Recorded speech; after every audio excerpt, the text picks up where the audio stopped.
So we've gotten our soil from the pecan orchard here. We've got our soil from the garden underneath this, this rosemary shrub here. And now I'm going to get a third soil from underneath some pine trees over here. These are on the same soil, a sandy loam, as the garden is, whereas the pecan soil was from a sandy clay loam. So a little bit different texture, a little bit different potential, but nevertheless fairly similar soils.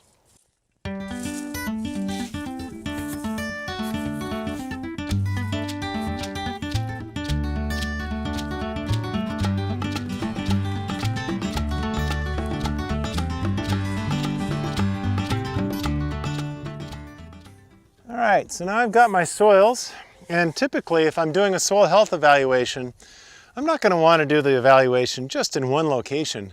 I'm actually going to want to select several locations throughout the field. Make sure I'm getting a pretty representative sample. So now what we're going to do is just work through each of the indicators using the app as a guide, especially that question mark text that provides all the information you need to evaluate these indicators. And so we open the app, we create a plot.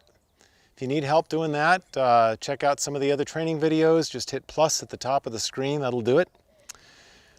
Switch over to data input, and we're going to go down to soil health. Click on the field calendar.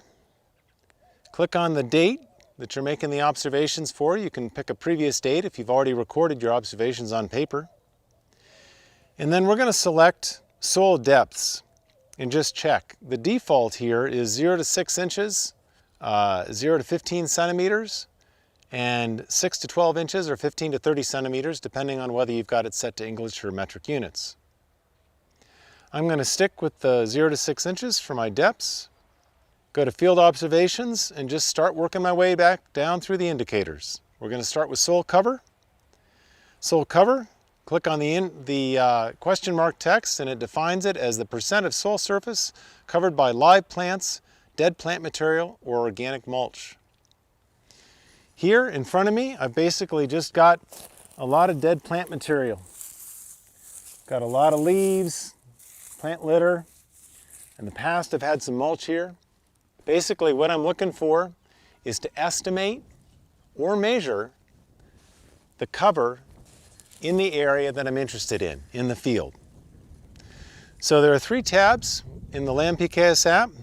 The first is that you can select the land cover transect in Land PKS. And essentially what you're going to do is you're going to go out and use a yardstick or a meter stick, and you're actually going to record the cover at each point. So there's 5 points on a meter stick.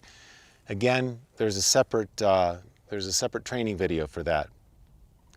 The second option is you can go to ocular estimate. And with the ocular estimate, you just look at it, you estimate what the percent cover is. Not very accurate, but you know, if it's 100% cover, it's probably good enough. If it's 0% cover, it's good enough. If it's something in between, you might want to do some sort of a measurement. And then of course, the third option is other. You can select any other measurement method you'd like and use that to record your data.